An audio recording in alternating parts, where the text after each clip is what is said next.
Hi, Sean. So glad to have this opportunity to sit and speak with you today. I would just love to hear from you a couple of things. Talk to me and talk to us about your first experience with STEM. Thank you again for the warm welcome. Yeah, so I would say the beginnings for me with STEM is probably very similar to most people in that, as a young kid growing up in Buffalo, New York, I was very good at tearing things down, but I wasn't very good at putting them back together. Um, I'm the youngest of six, four sisters, one brother, raised by my mother, Marguerite. My father passed when I was one, so she did a great job of raising us on her own. So I was a very inquisitive young kid, and whenever there was something I came across, if it looked like trash, whether I found it, on the side of the road, or whether or not it was something, a toaster or something that broke, I'd find a way to tear it apart. But I was not very good at putting it back together again. So that would, I would say, would be my first introduction into the STEM topics. I was just an inquisitive young kid. And your mother was, it sounds like, at the base of your inquisition and helped serve as an influence. Yes, for sure. My mother was again, she was a very strong, and to this day, is a very strong inspiration for me. Obviously, raising six kids on her own, she worked at Bethlehem Steel as a steel worker for 30 years. She didn't have very much time to mince words, so she was very direct, and so whatever she said was the way it went. And whenever it was something that I was interested in, she would just ask me, "What are you doing?" And I'd say this. And if it was something I shouldn't be doing, it immediately stopped. If it was something that she was okay with, she's like, "All right, make sure you clean it up when you're done." That's pretty much how it went.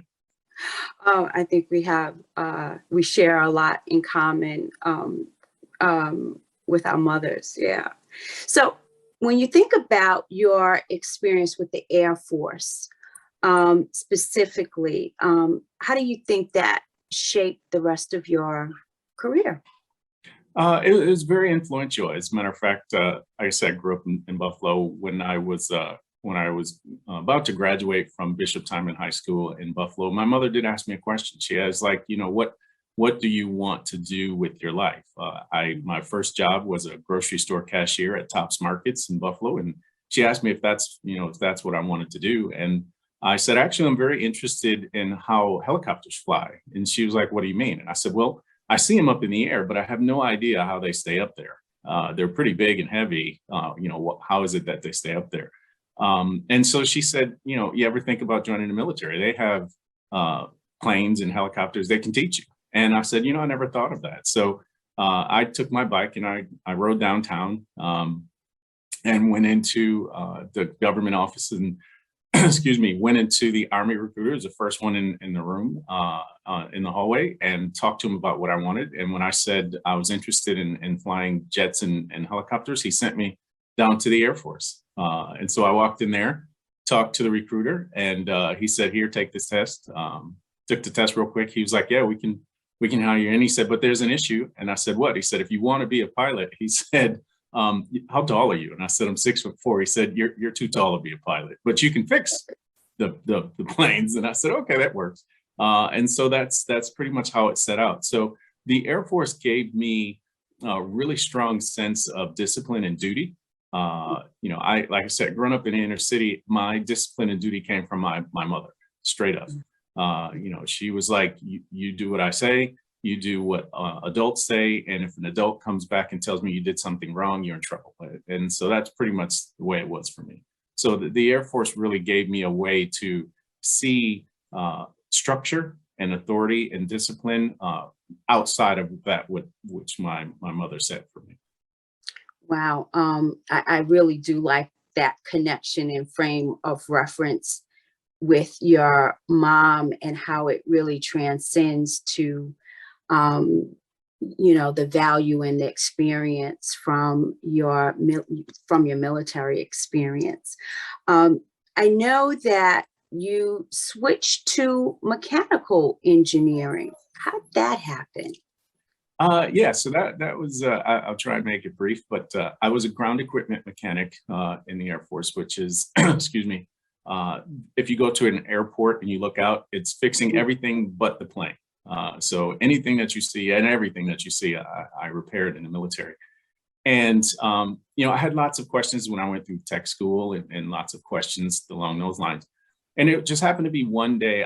My first duty station was in England. I was stationed at Bentwaters Woodbridge for 2 years. And my last duty station was at Griffiths Air Force Base in New York, excuse me, upstate New York. And I happened to be on the flight line, and I was just taking a lunch break with a friend of mine, and we were discussing what his next career was, and he was going off to college. And I told him at the time, I was like, I really don't have a concept of what it is to go to college. I know what it is, but don't know anyone that actually did it. So I don't know what it is to actually go there. Can you, give me sort of an idea?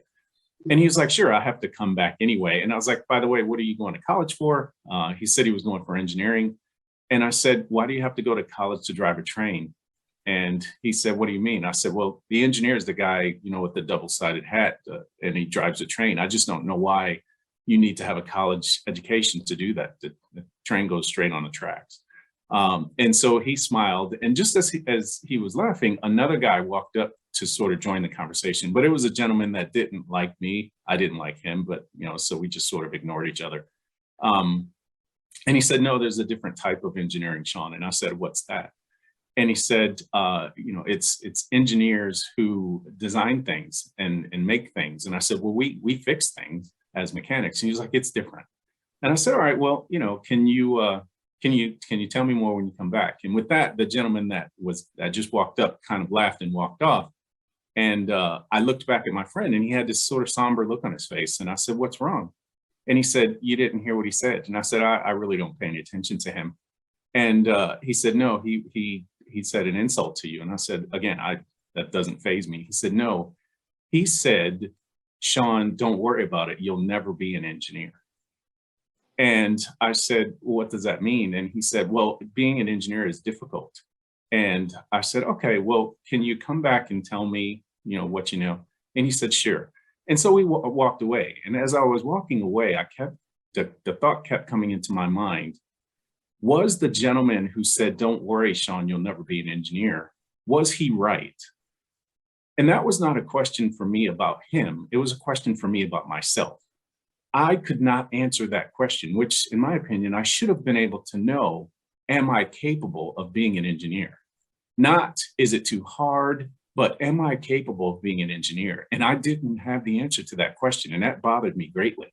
And I couldn't get that thought out of my head. So that is what made me transform my thought process from, I don't care what that gentleman said, but I do care that I don't know the answer for myself. And that began my journey. Wow, that's a powerful statement and recognition. And based on your experience, what would you tell young people today that are facing or thinking about those career choices, whether it's engineering or otherwise? What advice would you give young people? I would definitely give young people the advice that, think about when you were doing anything growing up. And it doesn't matter whether or not you're a kid or a young adult or an adult. Think about what it is that you're interested in. Think about what it is that you think is challenging. And ask yourself the question, is this too hard for me?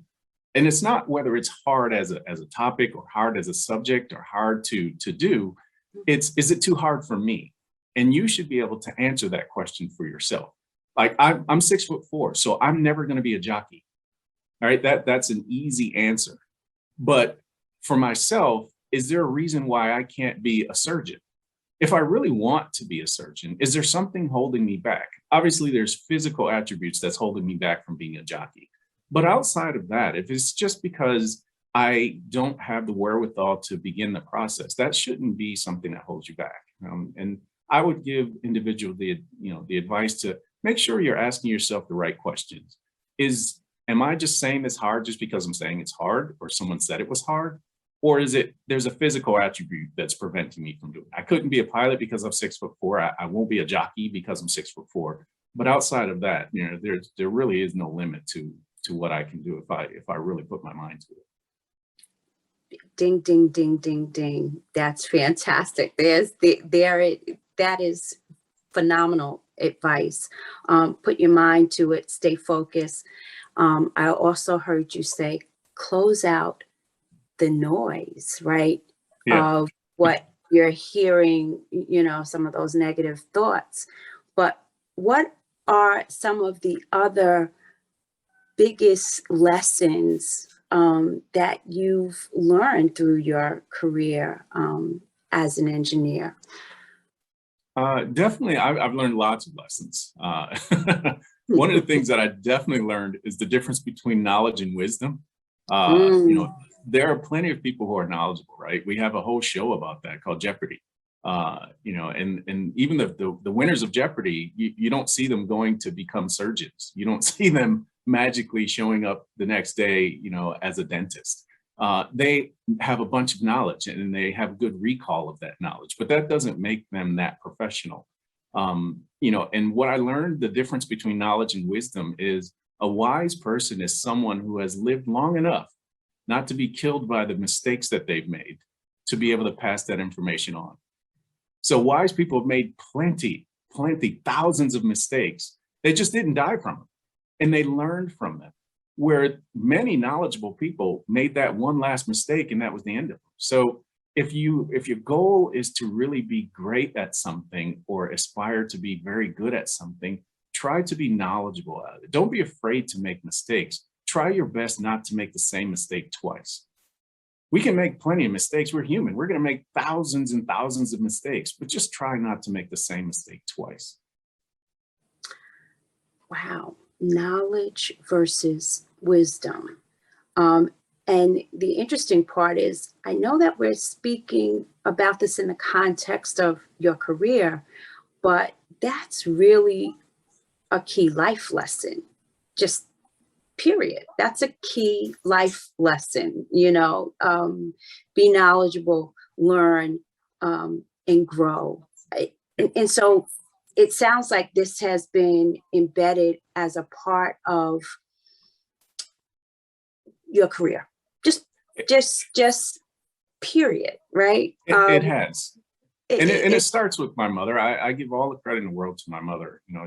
My father was tall. My father passed. He was 6'2". My mother's like 5'3". But very powerful figure. I anytime I think my day is difficult or I'm having a tough time, I think back to Sean. Could you raise 6 kids by yourself in the inner city of Buffalo, New York, working in a steel plant in the 70s and 80s? Could you do that? And it humbles me. And I'm like, you know what? Whenever I think life is tough, all I got to do is get on the phone and call my mother. And I realize I'm just in Sean's little pity parade and I need to stand up and keep going. and I think what your mom also demonstrates is what resilience and courage looks like, right? Yes, very much And so. and I'm sure that's also in your DNA, So when one of the other interesting things about your career that I thought was really cool is your work at Disney. Can you tell us how you landed at, what is it, the greatest place, or what's there? Yeah. The Yes. greatest place on the planet? Yes, the happiest place in the world. Yes. It was interesting. I didn't actually want to work at Disney. Prior to Disney, I worked for Honda. The vast majority of my career is in automotive engineering. When I graduated from University of Dayton, I worked for GM for 4 years as a mechanical and design engineer. Well, after that, I was recruited from GM to Ford. Worked for Ford for 6 years as both a manufacturing and mechanical engineer. And I was recruited from Ford to work at Honda for 6 years, also as a mechanical engineer. So the vast majority of my career was in automotive design, and I've pretty much designed just about everything you can think of on a car and a truck. That being said, late in my career at Honda, I had redesigned the tailgate for the Ridgeline, and we moved the Ridgeline from Canada to Alabama. And so I went down there to show them how to move the new design through their manufacturing system. And they asked me if I would like to be their manufacturing engineering manager. And I came back up to Raymond, Ohio, which is around the Moraine, Ohio area. And I talked to my director at the time, and I said, hey, you know, I think I have a great opportunity. I can go to Honda Manufacturing down in Alabama.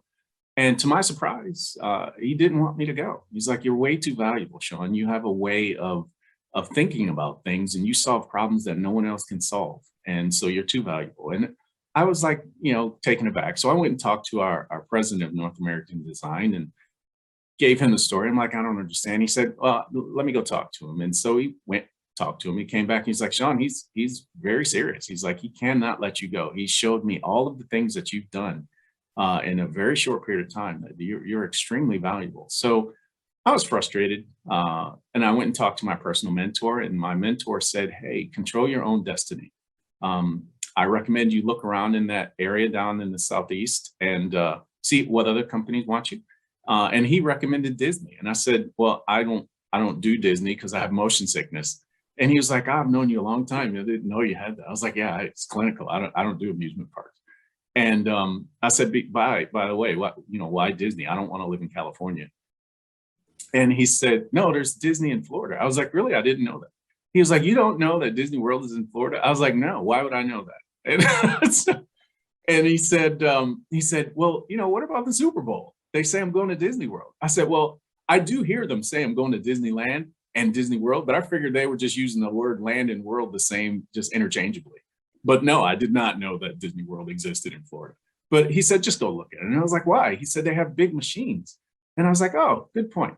So then I got online and looked up Disney and went to Google, typed in Disney, and it popped up with careers. I clicked on their website and entered in a ton of information, sent it on, and pretty much the rest is history. I had a bunch of interviews back and forth, and they flew me down several times.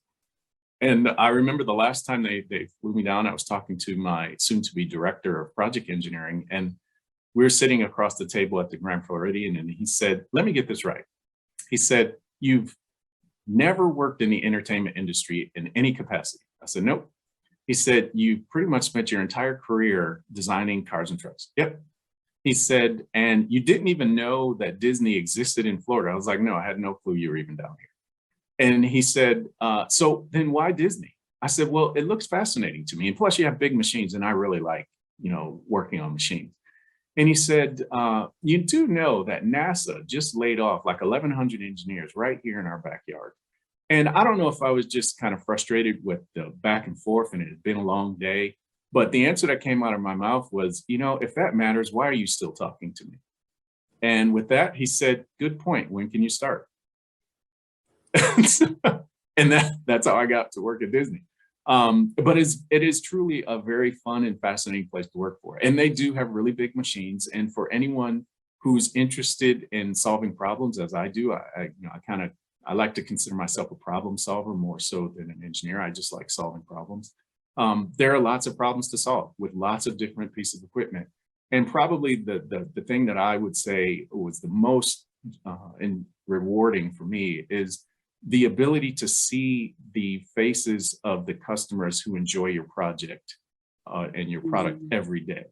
When I design a car, it's rewarding, but someone else takes that car and they drive it somewhere on the planet. I don't actually get to see that individual.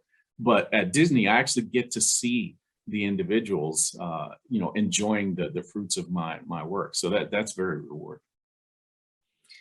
I love that interview.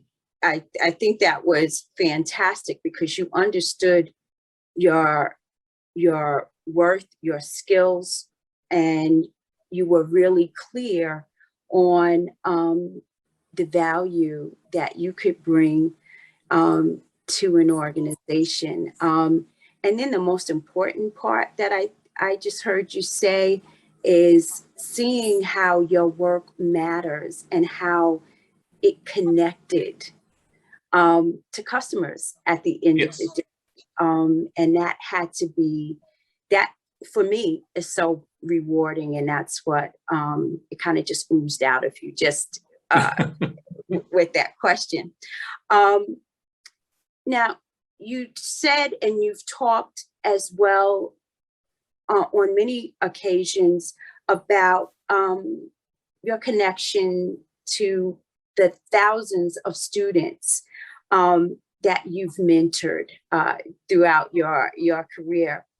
Can you tell us about not only the program that really connected to you, but what is the number one piece of advice that you give to all of your mentees? Yes, and it definitely is thousands. It's well over 4,000. Jerron Campbell, gentleman who I worked with at Ford, created an organization called ACES, ACES. And so we just started, and Jerron has a PhD in engineering, and he started it as just a, let's get together and just, be volunteers and help some of the Detroit Public City Schools students that just seem to have fallen through the cracks. It was a nonprofit, and it was just, him personally thinking, hey, you know what, I can do better. He's since grown his organization and moved out west with it. But ultimately, that was the goal is, let's go and see what we can do in our own spare time to help out these kids. And so what we would do is we asked the parents to pay $50. And then we took the $50 and we bought old versions of the SAT, ACT, PSAT.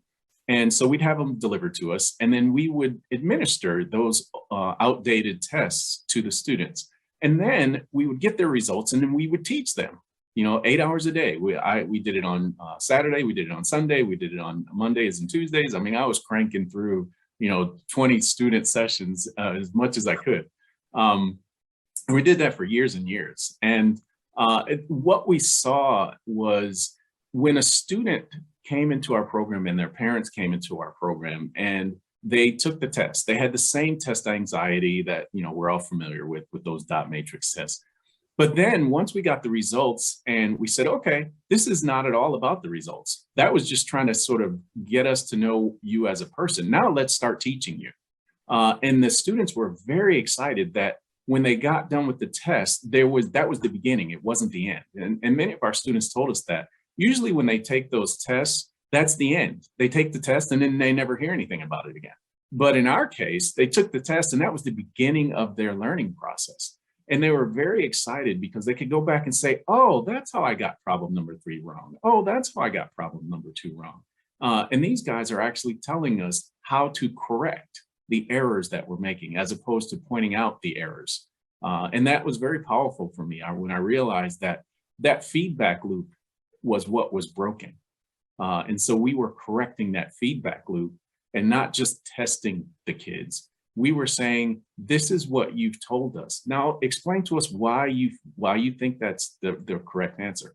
And they taught us a lot about why they thought those answers were correct. And we were able to tweak and adjust their thinking to get to the proper answer. Wow. So service. Yes. Giving back. It's very powerful. Commitment to learning. Yes. You are demonstrating that. You've shown it through action.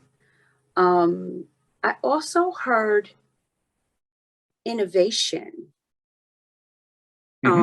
attached in all of that, as well as some collaboration. Definitely.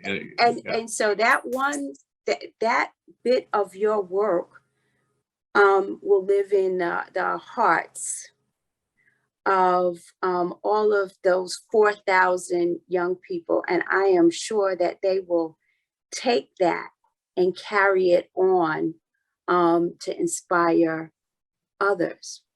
Now, you have a storied career already. And I know getting through each kind of bend in the road in your career, there were obstacles, very much the obstacles or what even maybe not an obstacle, a barrier that you experienced at the very beginning of your career when you started, but what other obstacles have you managed through your career, and what advice would you give these young people to say, here's how you move through those obstacles? Yes, and there are many. But you know, my obstacles are no different than anyone else's. They're just unique to me. I learned one lesson when I was in the military of an obstacle that I didn't appreciate that was even there. In the military, you have, well, at the time, you had a process called below the zone. So you have standard, do some work, take a test, and you can get promoted to the next stripe. Do some additional work, take additional tests, and you can get promoted. But if you do extra work, then you could advance to the next level quicker. And so, and there are plenty of activities that needed to be done, and most of it was service related, right? You know, volunteering for things and stuff like that. So I did all of those, and I thought, you know, for sure, I'm going to be able to make it to senior airman, you know, and below the zone. And you had interviews and things like that, and I was at the top of the list, and everyone that I believe was the case. And when it came out for the listings, I didn't get it. And I was like, okay, you know, I didn't get it. Who got it? And it was a different gentleman that I worked with. And I was like, how? I didn't actually see him at work at all. As a matter of fact, over the summer, he was gone. How is it that, what did he do? And later on, I had one of my technical learners pull me aside, and he said, I just wanted to let you know how that individual got the below the zone for senior airmen. And I said, it was very surprising for me because I haven't seen him around here. And he was like, yeah, the colonel of the base wanted to have an addition made to his house. And so he's actually a contractor. So he actually rebuilt the colonel's garage. And I said, oh, okay. So that's what it took, rebuilding the colonel's garage. And he said, I can't guarantee you, but I'm saying he hasn't been doing a lot of work around here. So that's the only thing that he's been doing. And so I learned a lesson there that, yes, there are going to be obstacles that you have no control over. You can either be frustrated with them, expecting that you're going to, in some way, you know, adjust them. But then I look at those obstacles and say, I could see this as, oh, it's a negative for me, or I can see it as it's a positive for him. And why should I be upset that someone else has a positive in their life?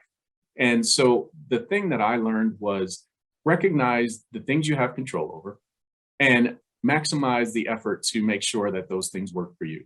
And don't worry about the things that other people have in their lives. That has nothing to do with you. And then if you run into an obstacle and someone tells you, oh, just, you know, sit down on your hands, ask someone else. That's one person's opinion. I mean, we do it in the medical industry all the time. You get a doctor's second opinion, right? Doctors say, I don't know, all day long. And you go get a second opinion. Well, that works for everything.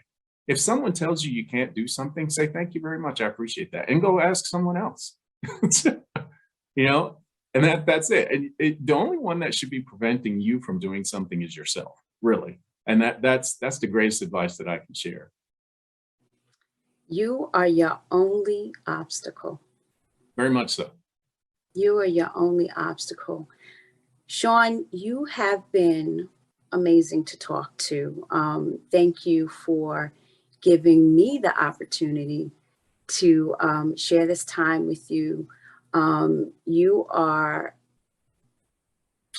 oh goodness, when I think about a couple of words, your discipline, your commitment, your service, that's what makes community. That's what makes the world go around. That's what really puts the heart in everything we do. Someone just like you, Sean. So thank you, thank you, thank you. It has been an absolute privilege to talk to you today.